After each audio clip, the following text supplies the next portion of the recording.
Bonsoir. On va commencer tout d'abord par une petite prière et après je veux vous présenter le plan de ce soir.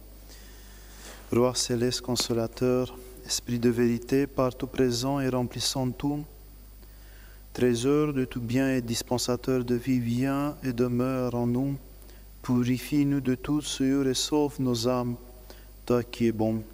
Gloire au Père, au Fils et au Saint-Esprit, et maintenant et toujours et dans les siècles des siècles. Amen. Bonsoir d'abord à tout le monde. Je suis ravi au moins de faire votre connaissance à travers médias, les médias d'aujourd'hui. Et comme c'était un peu présenté, la catéchèse, parce que c'est là une catéchèse ce soir, sur la première partie du symbole de la foi, je crois en un seul Dieu, Père. Et ce soir, dans un premier temps, je veux vous parler un peu de l'histoire du symbole de la foi nicéo-constantinopolitain, et puis quelques réflexions sur la notion de Père, que je trouve pour ceux qui veulent devenir chrétiens orthodoxes, elle est centrale, essentielle dans leur vie et aide énormément pour comprendre les enfants de qui nous sommes. D'abord, peut-être pendant les catéchèses, parce que ça c'est la première, si j'aurais une bonne santé et Dieu m'aide, j'essaie à faire effectivement tout le credo, tout le symbole de la foi expliqué, insister sur certains points que je trouve utiles et qui apportent des réponses à la société d'aujourd'hui. Et comme ça, au moins, une certaine préparation sera faite pour ceux qui veulent devenir chrétiens. Tout d'abord, les chrétiens avant attendaient des mois jusqu'à des années pour être baptisés dans l'Église. Le catéchuménat était de quelques mois à quelques années. On connaît, par exemple, dans la période de Théodore de Mopsueste, qu'il y avait même des catéchumènes qui restaient 5 années dans cette étape de leur vie pour se préparer au mieux pour le baptême. Donc l'Église ne se dépêchait pas de dire oui à toute personne qui voulait être baptisée. Pourquoi? Parce que justement, devenir chrétien signifie appartenir à Dieu, appartenir à notre Père. C'est une chose qui demande à être bien comprise avant de l'assumer. On va voir aussi, je veux faire beaucoup de références à l'office même du baptême, parce que même si dans les catéchèses que nous avons de Saint Cyril de Jérusalem et d'autres pères de l'Église, cette explication du sacrement du baptême, c'était la deuxième partie après le moment du baptême. Moi, je trouve que c'est nécessaire quand même de comprendre et mieux comprendre ce que nous allons vivre au moment de notre propre baptême. Donc, je veux me balader un peu dans l'histoire, dans la tradition liturgique, dans la théologie liturgique, et pour essayer de vous rendre mieux et plus compréhensible notre démarche. Nous avons déjà Quand j'ai commencé à préparer d'une certaine manière, il ne faut pas penser à des choses très, très rigoureuses malheureusement, mais quand j'ai commencé à préparer un peu cette catéchèse, je me suis dit, mais combien de fois le mot Père ou les dérivés du Père apparaissent dans la Bible. Et vous avez une application que je vous la conseille fortement, ça s'appelle Bible Hub. Et dans une simple tape au mot Père, Father, en anglais, pater, patir, avec les différentes significations, les différentes formes en grec, vous allez tomber sur pas moins de 398, presque 400 références bibliques. Ce qui signifie qu'il est beaucoup employé. Il n'est pas employé seulement par rapport à Dieu le Père, mais aussi dans certains péricopes, paraboles évangéliques, en parlant des pères. Mais pour voir combien ce mot il est présent dans la Bible. Mais notre symbole de la foi aujourd'hui, tel qu'on l'appelle, a connu lui aussi une histoire. Les plus simples formules par lesquelles on exprime notre foi, on les retrouve dans les évangiles et dans les épîtres. En les trouvant dans les épîtres et dans les évangiles, les premiers chrétiens ont eu la tendance de l'utiliser presque exclusivement d'une manière liturgique. D'ailleurs, il y a cette citation très belle qui dit que c'est lui qui témoigne que le Christ est Dieu et il exprime cela, il le dit à haute voix et il croit, sera sauvé. Et on peut donner seulement à cette personne le baptême pour qu'elle intègre le corps de l'Église. Donc on voit déjà que pour devenir chrétien, c'est nécessaire de témoigner. Le témoignage pour un catéchumène, c'est ce symbole de la foi qui, à un moment donné, dans la période la plus développée du catéchuménat de l'Église, était enseigné dans le 4e, le 5e siècle. Il était rendu au catéchumène pour l'apprendre et pendant le grand carême, près de leur baptême, eux-mêmes se présentaient dans l'Église pour le réciter comme préparation pour leur baptême. Ça, c'est important de le savoir. Donc, quelqu'un qui ne connaît pas le credo, malheureusement, ne peut pas s'appeler chrétien. Parce que le credo, le symbole de la foi, c'est une synthèse dogmatique sur l'enseignement de l'Église sur Dieu. Ça peut faire peur, ce mot dogmatique. Mais j'attire l'attention que dogme, enseignement dans l'Église orthodoxe n'est pas compris de la même manière que comme dans les autres églises historiques. Par exemple, comme chez les catholiques ou les protestants. Pourquoi? Parce que pour les orthodoxes, la dogme, c'est l'expérience avec Dieu, le vécu avec Dieu. Ce n'est pas un enseignement théorique.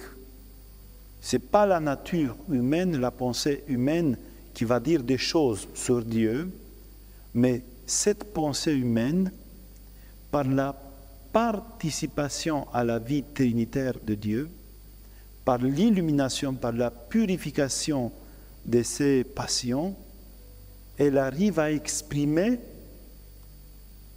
sa relation avec Dieu dans ce qu'on appelle, nous, des dogmes. Donc, le dogme, c'est une vérité révélée et vécue. C'est pour cela que vous voyez, l'Église orthodoxe, elle est assez réticente en formulant de nouvelles dogmes. Les dogmes ont été formulés seulement au moment où un enseignement faux a été sorti dans la vie de l'Église, et seulement pour mettre un terme à cet enseignement faux. Comme ça, le credo commence à évoluer. Des simples formulations du Nouveau Testament, qu'on le retrouve dans le Nouveau Testament, comme le témoignage de l'apôtre Pierre, quand il dit « Tu es Jésus-Christ, le Fils de Dieu », et Dieu lui dit, Dieu Jésus-Christ lui dit « Tu as bien dit, Pierre, c'est en vérité ça », jusqu'à d'autres formulations plus simplistes. Mais on retient que dès le début, les chrétiens devaient témoigner leur foi en Jésus-Christ pour recevoir le baptême. Les deux parties, ce qu'on appelle occidentale et orientale de l'Empire romain, de l'époque de Jésus et des apôtres, a connu dès le début des traditions différentes. Les chrétiens se sont répandus vite dans tout l'Empire romain. Et des traditions différentes ont immergé, disons-le, dans les vies des chrétiens, des pratiques différentes. On identifie, les chercheurs, ils ont identifié plusieurs symboles de foi. Un qui s'appelle le symbole romain, qui est l'un des plus anciens, qui va être repris dans les constitutions apostoliques. Et puis, vraiment le plus ancien, le plus développé, pas le plus développé, mais quand même développé assez, c'est le témoignage de Justin, le martyr, dans l'Apologie, où il dit que déjà à Rome, autour de l'an 150, les chrétiens devaient témoigner le symbole de la foi. Mais c'est important cela, parce qu'on voit que presque dès le début, l'Église demandait de manifester, ça veut dire de dire quelque chose sur ta foi. Tel qu'on connaît aujourd'hui, je crois en un seul Dieu, Père Tout-Puissant, a été la formule de premier concile œcuménique. Vous savez qu'aujourd'hui, le credo a 12 articles de foi. Les premières qui ont été rédigées comme conclusion et comme une expression de la foi des pères réunis au premier concile œcuménique à Nicée contre l'hérésie d'Arius, qui enseignait que le Christ, en effet Jésus-Christ, n'était pas Dieu, mais qu'il était une créature parfaite de Dieu. Donc il niait la divinité, la nature divine de Dieu, de Jésus-Christ. Et quand les pères du premier concile œcuménique expriment leur foi, ils ne vont pas inventer le credo, le symbole de la foi. Ils vont seulement tirer de la tradition de l'Église ce que l'Église déjà a formulé à travers déjà les premiers 3 siècles, et ils vont développer cet enseignement. C'est pour cela qu'on va prendre en compte cette formule qu'on n'a plus développée jusqu'au IVe siècle. Et le IVe siècle, en effet, va donner à l'Église, en 325 et 381, le symbole nicéo-constantinopolitain, ce qu'on appelle aujourd'hui le symbole de la foi, et qui a pénétré d'une certaine manière dans tout l'Orient chrétien, dans toute la partie orientale de l'Empire.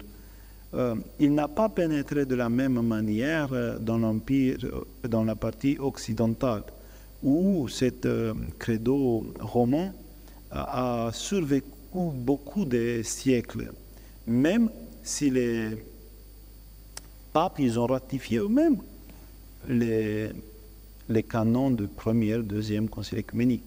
Ils n'ont pas importé d'une certaine manière le credo dans l'office, parce qu'on connaissait plusieurs versions, plusieurs formes, les uns plus abrégés, les autres plus développés, mais pour l'Église qui se trouvait dans la partie orientale, il n'y avait pas d'autres questions. Après le 5e siècle, quand le credo rentre doucement dans la liturgie de Jérusalem, et puis 6e siècle, il va rentrer aussi dans la divine liturgie de Constantinople. Vous voyez, il n'y avait pas une récitation du symbole de la foi tel qu'on l'a aujourd'hui, d'une manière formelle et officielle pendant le déroulement de toutes les divines liturgies. Le culte de l'Église a beaucoup évolué, et j'attire l'attention, il n'y a pas un temps où on peut dire que la tradition a atteint son apogée et puis c'est un déclin et on doit sortir maintenant des choses de la divine liturgie parce qu'elles sont plus actuelles ou des choses comme ça. Il faut vraiment se méfier de cette pensée parce qu'elle n'est pas bonne. Donc je reviens au credo. Donc le credo va pénétrer le symbole de la foi doucement dans la divine liturgie au cours du VIe siècle et il va pénétrer dans la forme nicéo-constantinopolitain. Pourquoi nicéo-constantinopolitain en 391 c'est l'hérésie pneumatomach contre le Saint-Esprit qui nie maintenant la divinité du Saint-Esprit. Et la dernière partie, les 5 derniers articles qui étaient composés à ce moment-là, et pas composés, mais développés, toujours développés, parce qu'ils existaient d'une manière incipiente, moins développée dans les anciens credos, vont être maintenant détaillés par les pères de l'Église. Et doucement, ça va être un peu ce symbole de la foi, la mesure, avec des guillemets, de la vraie foi. Ça veut dire, si au début et même aujourd'hui, le symbole de la foi a une utilité liturgique, on le donne par ce témoignage de la foi, on donne le baptême. Sans la récitation du credo, on ne peut pas donner le baptême. On voit que ça passe dans la partie apologétique qui défonce l'Église des hérésies. Et des fois, par exemple, pendant les conciles, comme c'était passé au IIIe siècle, c'est pour la première fois à Antioche, 6 évêques se réunissent et ils mettent en écrit la formule de la foi telle qu'elle était à l'époque et ils demandent à un évêque de dire si lui, il reconnaît cette formule pour qu'il reste, s'il reconnaît la formule, en communion avec l'Église. Donc vous voyez, ils ont poussé pour dire est-ce que tu crois la même chose ou pas. Et s'il disait oui, il restait en communion avec l'Église, et sinon, il était sorti de la communion de l'Église. Maintenant, on va s'arrêter là avec l'histoire, parce que l'histoire elle est passionnante, mais je pense que ce n'est pas l'objet vraiment de cette catéchèse. Moi, je pense que le plus important des choses pour ceux qui viennent à l'Église, au Christ, c'est de comprendre un peu la nature de leur relation avec Dieu. Vous savez, je vous fais un petit témoignage. Moi, quand j'étais jeune étudiant à la théologie, ça m'a frappé un mot qu'on retrouve dans les évangiles et qui est dit par le Christ. Moi, j'ai aimé et j'aime encore beaucoup mon père, même s'il est né au ciel il y a 3 ans. Et dans l'évangile, j'ai trouvé cette parole de Christ qui dit « Nommez personne sur terre Père, parce qu'il y a un seul Père qui est dans les cieux. » Ça m'a beaucoup marqué parce que, comme je viens de dire, j'aime beaucoup mon Père et je n'envisageais pas comment ne pas dire Père à mon Père. Le temps a passé, je n'ai pas compris, j'étais ordonné prêtre, je commençais à faire les préparations avec les familles qui vont baptiser leurs enfants. Et après des années et des années, à un moment donné, Dieu m'a donné de comprendre pourquoi il dit cela. Et je vous fais une petite présentation biblique cette fois-ci, le moment de l'Annonciation. Nous, on regarde la Vierge Marie, à laquelle l'ange Gabriel lui dit, tu vas concevoir Dieu, le Fils de Dieu. Mais, je me suis posé la question, qui donne la vie? Et j'ai tiré la leçon de ce moment de l'Annonciation. Nous, on a des fois l'habitude de dire que ce sont les femmes qui donnent la vie. Mais dans le moment de l'Annonciation, on voit bien que Marie ne donne pas la vie, mais elle reçoit le don de la vie par l'annonce de l'ange Gabriel et par son accord. Parce qu'elle dit, j'obéis, je veux que Dieu prenne chair de ma chair.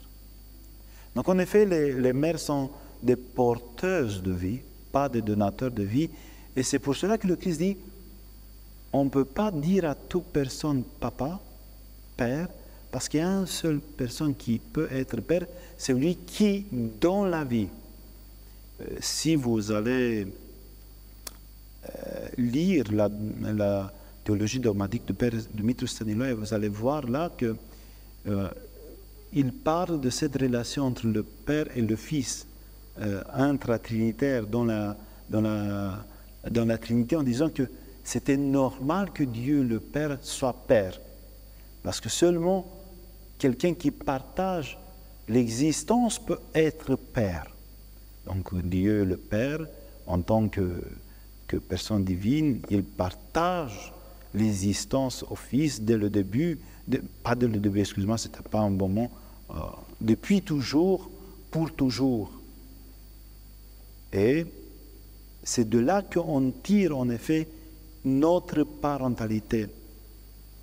Il y a un rabbin juif, je l'aime bien, qui parlait aussi de cette relation père-fils et qui montrait un peu l'importance. Il rencontre un monsieur dans une gare en France, et ce monsieur qui ne croyait pas trop, il disait mais est-ce que vous pouvez m'expliquer l'existence de Dieu? Et le rabbin lui dit, mais tu as combien de temps? Il lui dit 2 minutes. Bon, il dit, c'est beaucoup, hein? Et il dit comme ça, est-ce que tu es une personne consciente? Oui. D'où tu tires cette conscience que tu existes? Bon, il dit, de mon père. Et ton père, il tire d'où cette conscience qu'il vit? Il dit, de son père. Et bien, il dit, tu vois, on arrive à un moment donné où l'être humain finit et il n'y a que Dieu qui peut expliquer notre existence. Parce que quelqu'un qui n'hérite pas cette conscience de père, de parentalité de son père, ne peut pas avoir cette conscience de soi-même. Et c'est important ça. Vous savez, on revient toujours à l'Écriture, il dit « Nommez personne Père sur la terre, parce qu'un seul Saint est votre Père. » Et le Christ dit dans les évangiles aussi, soyez saints comme votre Père, il est saint. Donc, quand on rentre dans l'Église, on rentre un peu dans cette image. Notre Dieu, il est saint. Moi, je suis son fils. Donc, le fils, il est admiratif par rapport à son Père. Il veut être lui aussi comme son Père. Donc, le Christ dit, soyez saints comme votre Père, il est saint. Donc, quand je rentre dans l'Église, j'ai ce but de devenir un saint. Pourquoi? Parce que par le baptême, qu'on appelle aussi filiation, un nom donné au baptême, il s'appelle le don de la filiation, que dans l'eau du baptême, on reçoit ce don de filiation. Mais ce n'est pas une filiation par laquelle Dieu nous reconnaît en tant que ce Fils, mais c'est une filiation qui va à l'envers. C'est nous-mêmes qui reconnaîtrons Dieu comme notre Père. C'est pour cela qu'on fait ce témoignage aussi sur notre foi. Et elle est demandée dès le début aux chrétiens de témoigner que Jésus-Christ est Dieu. C'est qu'on reconnaît, on assume et on reconnaît cette parentalité divine qui existe en nous à travers le baptême. Vous voyez, c'est vraiment important cette notion parce que dans le symbole de la foi, on dit « Je crois en un seul Dieu », l'unicité de la divinité. Et la première caractéristique de ce Dieu, c'est qu'il est Père. Ça veut dire qu'il engendre, qu'il donne vie. Et au moment quand je rentre dans l'Église, c'est que je reçois une vie. Quelle vie? Ben, la vie éternelle. Cette vie qui a cessé d'exister dans la nature même par la chute d'Adam. Vous voyez, moi je pose souvent cette question, pourquoi on fait le baptême? Et pourquoi on fait le baptême aux petits-enfants, à ceux qui ne peuvent pas témoigner de leur propre bouche, par leurs propres paroles? Et il y a deux choses ici qui sont importantes. D'abord, parce que si Dieu il est mon Père, si je veux avoir une relation avec mon Père, ben je commence depuis ma naissance.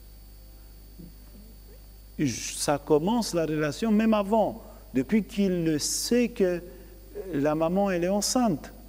Le papa parle à l'enfant qui est dans le ventre de la maman. Donc, la relation, ça commence dès qu'il a conscience qu'il y a une vie dans le ventre de maman. Et cette relation, on ne l'attend pas pour la créer, l'état intellectuel, comment dire, mûr, pour pouvoir s'exprimer. On n'attend pas l'âge de 7 ans quand l'enfant va à l'école pour lui dire « Est-ce que tu veux bien qu'on crée une relation? Tu sais, je suis ton père. » Non, mais le petit bébé, là, depuis quand il commence à reconnaître les visages, par le fait que son père, il est constamment dans son entourage, quand il le voit, il le reconnaît. Il se réjouit, il manifeste son amour. Donc on n'a pas besoin d'une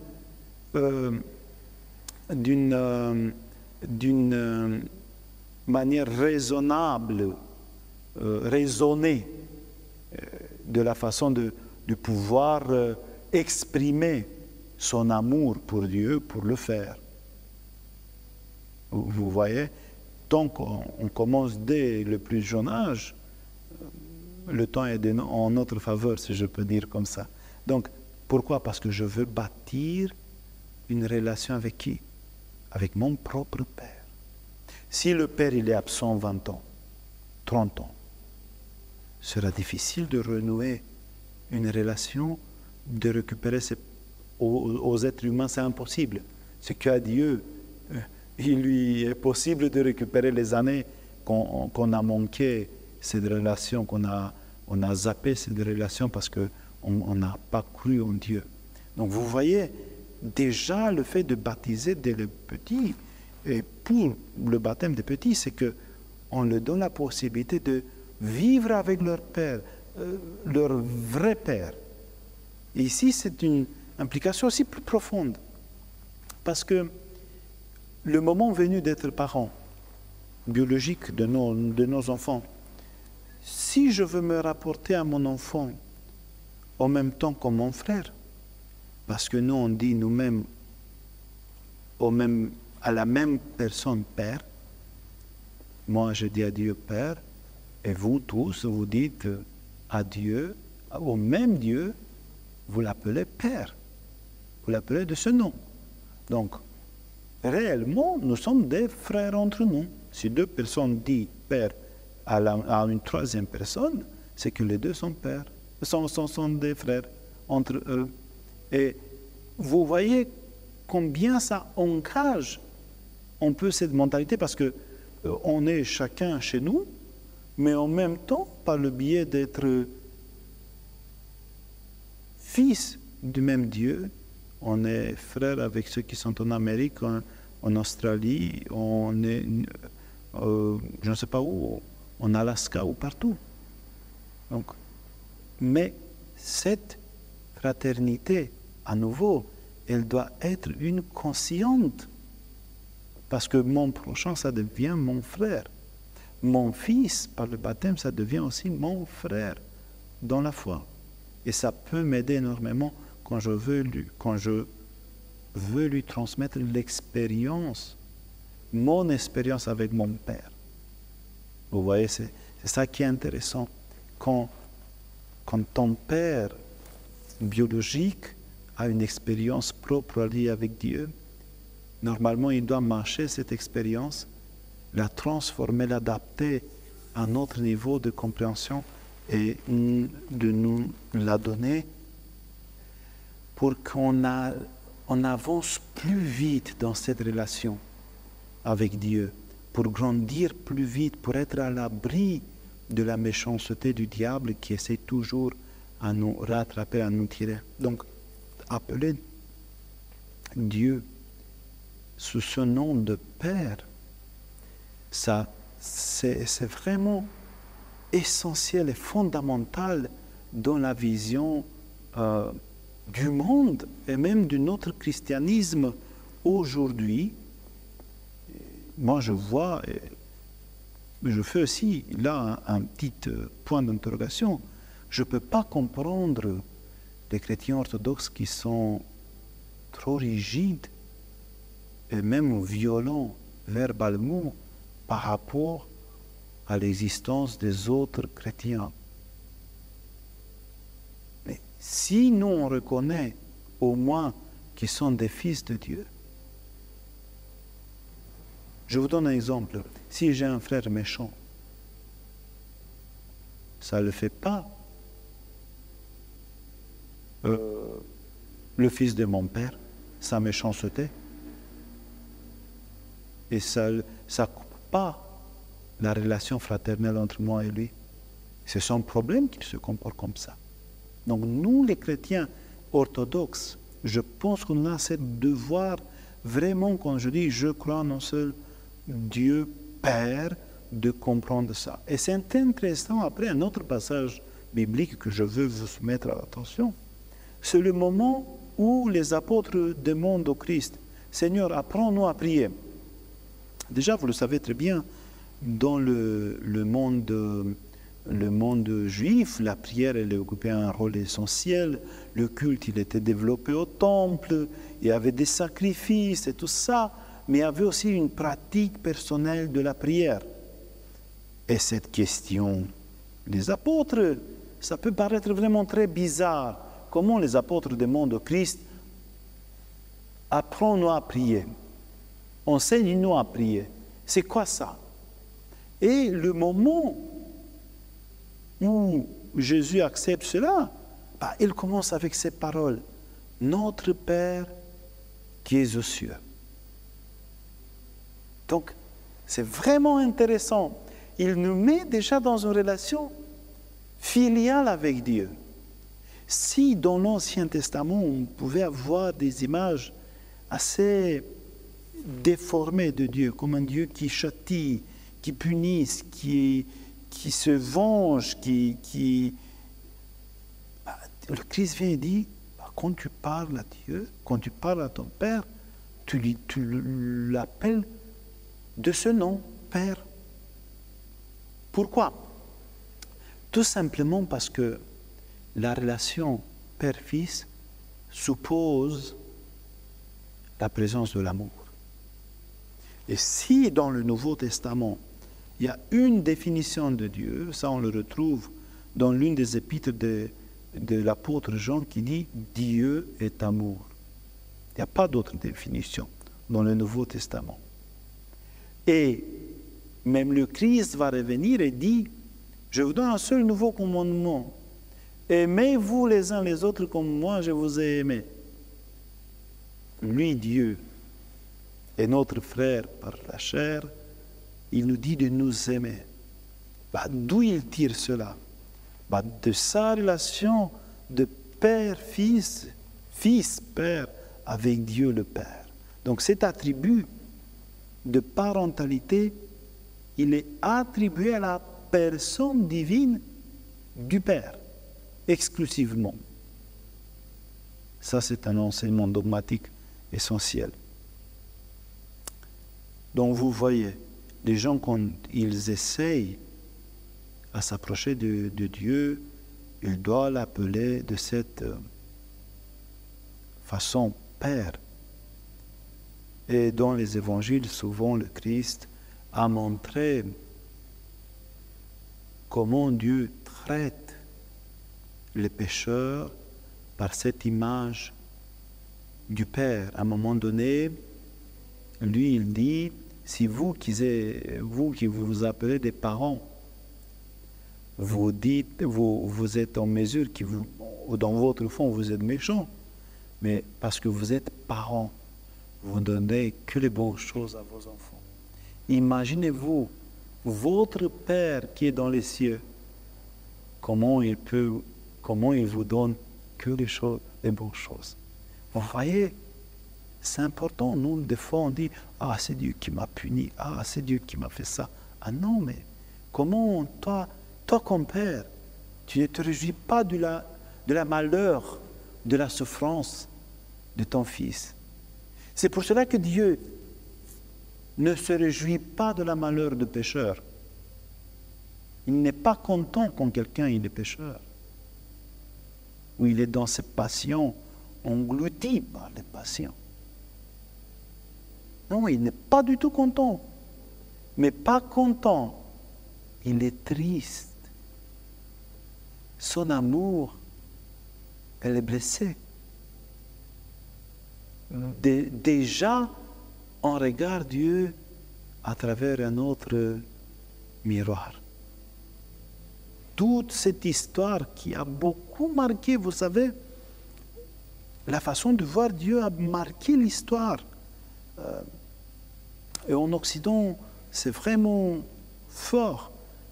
Et ici en France, c'est plus fort que n'importe où, parce qu'à partir du XVIIe siècle, le siècle des Lumières, XVIIIe siècle, avec les pères fondateurs de la République, disons-le comme ça, les pères penseurs de cette République, on voit que eux, par leur philosophie, ils essaient de faire une chose, de tuer le Père.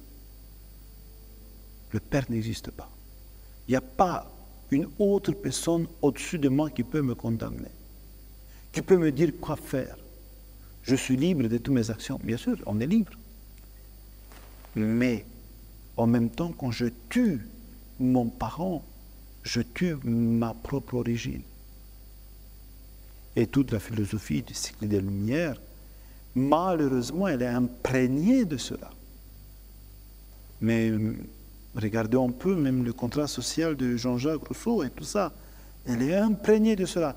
On sort Dieu de la création, on sort ce Père de sa famille, et la famille dit, bah, écoute, si on n'a pas d'autres personnes, c'est à nous de s'organiser. Et toute cette mentalité, après, va naître ce qu'on connaît même aujourd'hui, cette, en guillemets, théologie, ce n'est pas une théologie, du matérialisme, dans lequel la matière est que la matière qui est importante et qui est au centre de tout, de toutes nos options de vie et de tout. Il n'y a plus de relation entre nous et notre Père. Et ça se voit un peu dans toutes les idéologies que les gens d'aujourd'hui côtoient à droite, à gauche, qui se manifestent des fois par les partis politiques et tout ça. Pourquoi? Parce qu'on n'a plus un père, on n'a plus d'origine. Donc si j'ai plus d'origine, si c'est moi la source de ma propre origine, je peux être n'importe quoi, ce que je veux. Il n'y a personne qui peut me dire qui je suis. Et l'homme après rentre dans une façon de se rechercher, mais pas se retourner vers Dieu, qui est sa propre source d'existence, mais plutôt de s'inventer lui-même, en ne plus tenir compte de ce que nous sommes. Donc vous voyez que l'existence de cette appellation Père n'est pas un hasard. Et quand le Christ nous a dit les mots fabuleux de la prière de notre Père, de ne pas nommer quelqu'un, mais pourquoi il a dit ne pas nommer quelqu'un Père? C'est pas qu'on n'a pas le droit, nous les chrétiens, de dire à notre papa Père. On a le droit, mais le Père doit nous dire mon fils, ton Père qui t'a donné la vie, c'est pas moi, c'est Dieu. Justement, ceux que la société d'aujourd'hui essaie de tuer, de sortir. Vous voyez?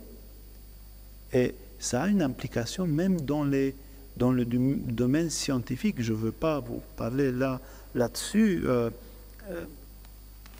Je me rappelle le titre, c'était le gros bouquin qui est apparu il y a 3 ans, je pense, écrit par les physiciens qui expliquent un peu l'existence de Dieu à travers les différents concepts de l'évolution, de ce cosmos et tout ça.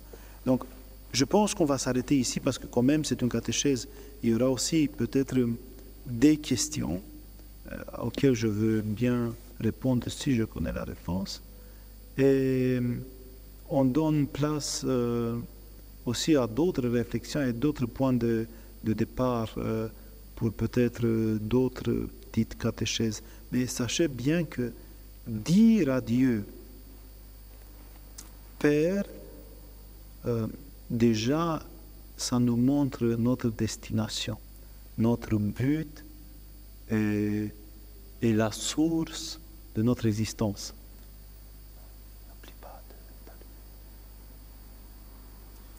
Donc la première question, c'est, vous avez parlé de la tradition orthodoxe. Ce terme de tradition est souvent mal perçu dans son sens profond. Pouvez-vous nous expliquer le sens du mot tradition dans son sens orthodoxe?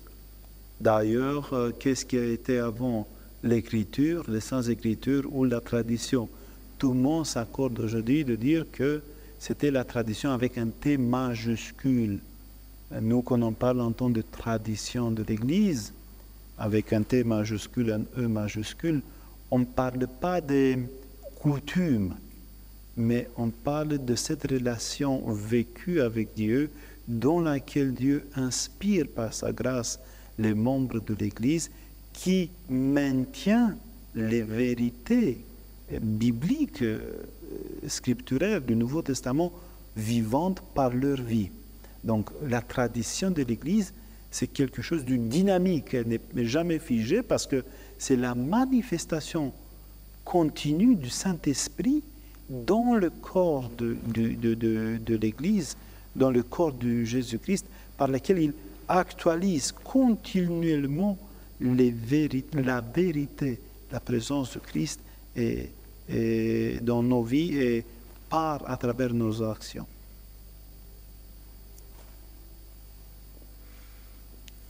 Ensuite, on a une autre question. Peut-on dire que le credo est le ciment de la communauté chrétienne orthodoxe? Non. D'ailleurs, je ne sais pas ce que vous comprenez par orthodoxe. Le mot orthodoxe, catholique et protestant, ça apparaît vraiment tard dans le XVIe siècle. Après le schisme du XIe siècle, les chrétiens s'appelaient chrétiens d'Orient et chrétiens d'Occident. Donc, il n'y avait pas la couleur catholique et orthodoxe parce que d'ailleurs la catholicité appartient à l'orthodoxie et l'orthodoxie appartient à la catholicité. Les termes, je parle maintenant tout à fait d'un point de vue dogmatique, pas d'autre manière.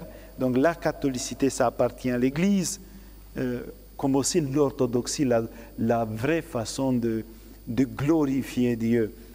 Donc la compréhension confessionnelle, elle est tardive après l'apparition du protestantisme au XVIe siècle. Mais on peut dire que le symbole de la foi, c'est l'expression de la foi de l'Église, avec un E majuscule. Ensuite, peut-on dire qu'on reconnaît notre Père parce qu'on revêt le Christ par le baptême et nous devenons fils et filles de Dieu? Par le sacrement de l'Eucharistie, est-ce que nous renforçons notre parenté avec Dieu? Oui, bien sûr qu'on la renforce. De quelle manière? De manière dynamique. Qu'est-ce que s'oppose entre moi et Dieu? Mes actions, mes mauvaises actions. Mes actions qui rejettent l'amour de Dieu. Et en le rejetant, cet amour, donc on se sépare de Dieu. Quand on communie, qu'est-ce qu'on fait? Et effectivement, on communie au corps et au sang du Christ, mais qui porte quoi? L'empreinte et la manifestation réelle de cet amour qui se sacrifiait pour nous-mêmes, pour nous. Donc, au moment où je communie au Christ, au corps et au sang de Christ, je communie à la personne, mais en même temps, par la grâce, je fortifie ma relation avec Dieu parce que je me remplis de la grâce de Dieu qui me purifie, qui fortifie ma relation d'amour avec Dieu. Et le père Emiliano de Simonos Petra, je voulais dire le saint, parce qu'il était saint, il dit que Dieu, dans sa grâce sans mesure, il a dans sans mesure, la seule mesure, c'est l'étroitement de notre cœur qui ne veut pas recevoir plus que ça.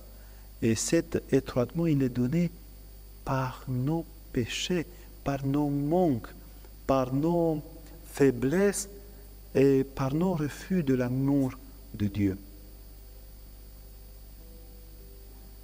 Ensuite, on nous demande, est-ce que vous avez des astuces pour être plus concentré pendant qu'on prie, avec une corde par exemple? Est-ce que dans l'orthodoxie, il existe des prières qui sont obligatoires? Bon, les prières obligatoires.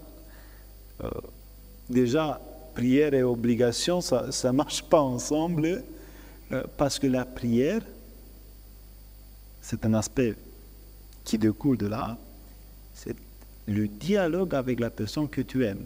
En cause, c'est le dialogue avec Dieu qu'on l'aime. Quand c'est difficile pour moi à prier, moi je donne quand même sa place à l'intellect humain qui, moi je le trouve très important parce que c'est le don de Dieu pour nous. Si je n'ai pas envie de prier, est-ce que je n'ai pas envie de parler à mon Père? Est-ce que j'ai rien à lui dire? On peut penser comme ça, raisonner comme ça.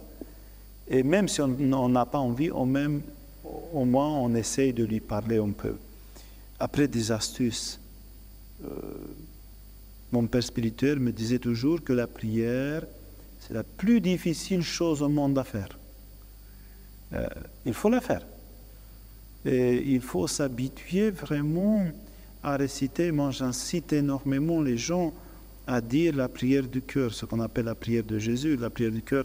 Seigneur Jésus-Christ, aie pitié de moi, ou les différentes variantes plus étendues ou moins étendues. Mais de le dire, on ne peut pas la dire sans cesse parce qu'on fatigue, mais quand on est dans les transports en commun, quand on est dans des petites pauses, de s'habituer à penser à Dieu. En effet, je tire un mot ici de Théophane le Reclus. Il y a un livre, elle est traduite en roumain. Malheureusement, je ne sais pas si elle est traduite en français. La science de la prière, le titre en roumain. En français, je l'ai traduit de roumain. Et il dit là que le chrétien qui, je lis maintenant avec cette obligation de prière, qui prie que le matin et le soir, il ne peut pas se contenter en disant qu'il est un bon chrétien. Vous voyez, sur l'idée d'obligation, je dois prier 2 fois dans la journée. Ça n'existe pas. Il dit, celui qui se résume à prier le matin et le soir, c'est comme il n'a pas prié.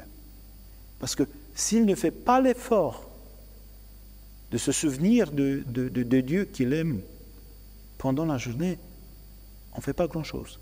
Et c'est vrai, quand on aime une personne, on ne va pas se contenter le matin de lui faire un bisou et le soir quand on rentre de lui faire un bisou.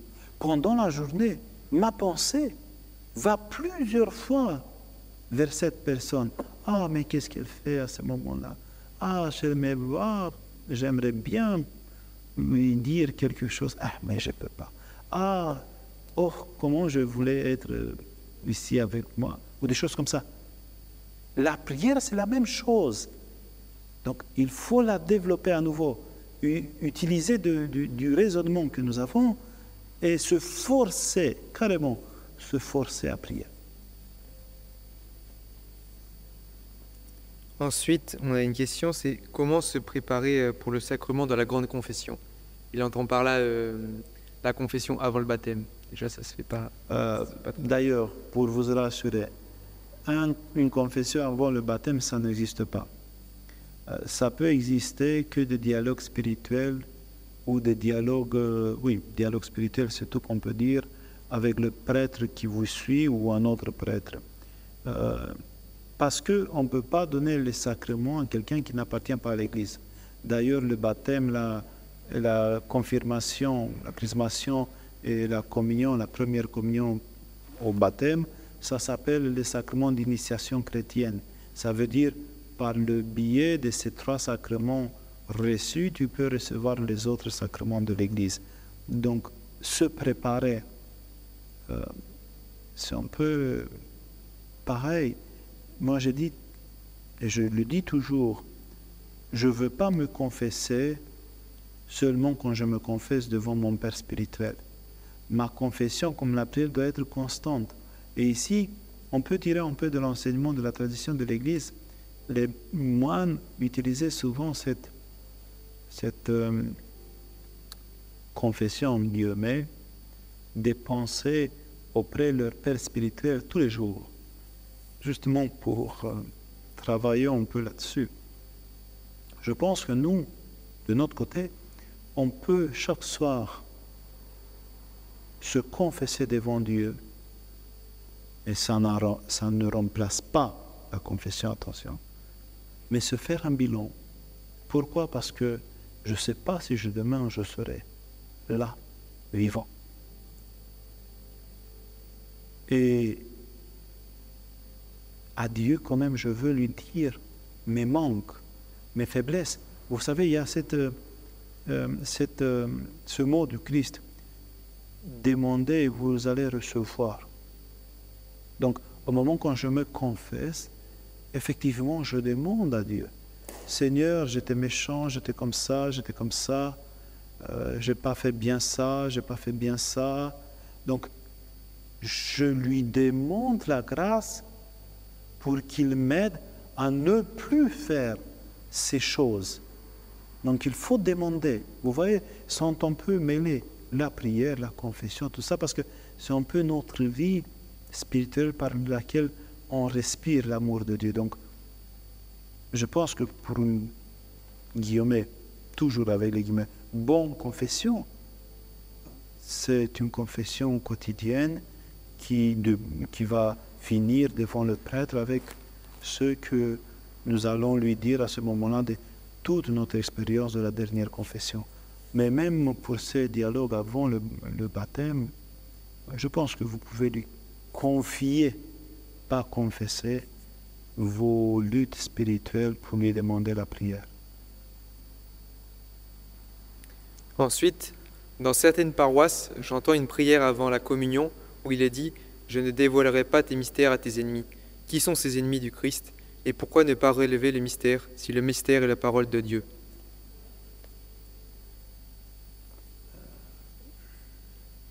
Je pense que ces ennemis, vous vous rappelez l'exemple de Judas, qui était conscient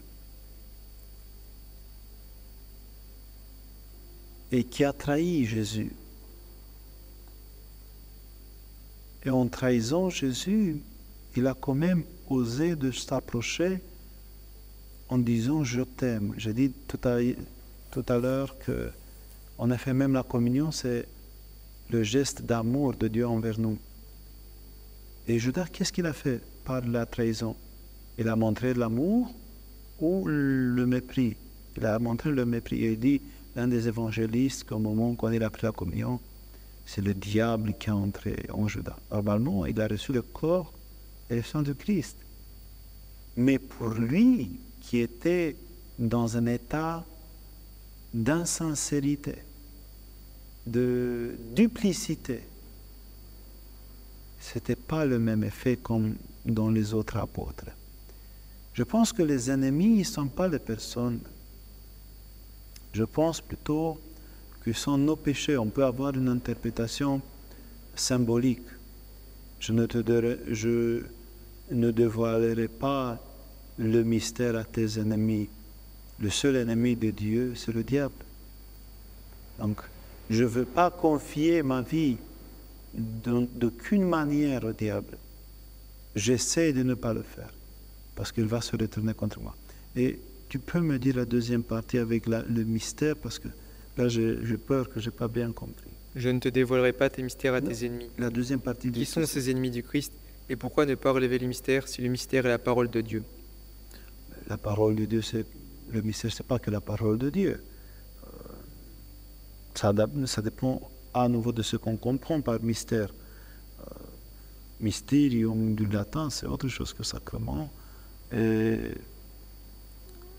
je pense que comprendre le mystère ici, c'est en effet la façon d'expliquer l'incompréhensible. Comment on peut dire que ce pain qu'on le voit là et ce vin qu'on le voit là, pain et vin, sont corps et sont de Christ. C'est un mystère, c'est le mystère de la foi. L'apôtre dit qu'il est grand le mystère de la foi. C'est pas qu'il est caché. Et là, on ne fait pas référence à la parole du Christ. Ça dépend un peu comment on interprète un peu ce mot. Là, je ne pense pas que le mystère, c'est le Christ. J'ai été baptisé au catholicisme. Est-ce que je dois me faire rebaptiser ou cela convient-il? Bon, je veux vous expliquer très bref et très vite. Il y a un grand article du père Dumitru Staniloae qui trace un peu les lignes de ceux qui doivent être baptisés ou rebaptisés. Pourquoi? Justement parce que tous les patriarcats ont des traditions différentes locales. Et il y a même des gens qui insistent pour être rebaptisés. De mémoire, je peux plus vous citer les hérésies pour lesquelles on doit être rebaptisé. Mais c'est sûr que les pères de l'Église, depuis toujours, ils ont compris que même si on n'est pas baptisé, si on est baptisé au nom de la Trinité déjà, c'est une très bonne chose. Mais même quand il y a des différences de compréhension de cette Trinité, n'est pas toujours de la même dangerosité. Parce qu'il y avait des hérétiques, certains hérétiques qui témoignaient la Trinité, mais qui étaient reçus par le fait d'être rebaptisés. Il y a d'autres hérétiques qui enseignaient des choses différentes sur la Trinité par rapport aux orthodoxes et qui étaient reçus que par la confirmation. Et malheureusement, je peux donner plus de détails si je cite cet article, mais je ne l'ai pas sur mes yeux. Il est écrit dans les années 50, 60, quelque chose comme ça. Donc moi, je pense qu'il doit suivre, si la personne elle est maintenant orthodoxe, ou si elle veut devenir orthodoxe, qu'elle accepte la pratique de l'Église dans laquelle elle va devenir orthodoxe. Devons-nous allumer notre veilleuse ou un cierge quand nous prions? Bon, si on veut, c'est pas forcément obligatoire. C'est allumer la veilleuse ou le cierge, c'est un geste de sacrifice. C'est tout. C'est tout. Bon, je vous remercie infiniment. Vu l'heure, je pense que c'est bien. Je remercie à tout le monde et je vous donne rendez-vous, j'espère, d'ici en quelques semaines, 2-3 semaines, pas plus, parce que c'est important quand même de tenir bon. Ça veut dire de continuer avec une certaine rythmicité toutes nos réunions pour pouvoir construire quelque chose. Et n'oubliez pas qu'on en est dans cette situation d'être catéchumène. Il y a aussi des moments où c'est difficile, mais ne renoncez jamais. Continuez à prier, tout ça. On va dire un hymne à la Mère de Dieu et puis on va finir. Il est digne en vérité de te proclamer bienheureuse, Mère de Dieu, toujours bienheureuse et toute irréprochable, et Mère de notre Dieu, plus vénérable que les chérubins, et incomparablement plus glorieuse que les séraphins. Toi qui sans corruption as enfanté Dieu le Verbe, toi qui es vraiment Mère de Dieu, nous te magnifions. Gloire au Père et au Fils et au Saint-Esprit, et maintenant et toujours et dans les siècles des siècles. Amen. Bonne soirée.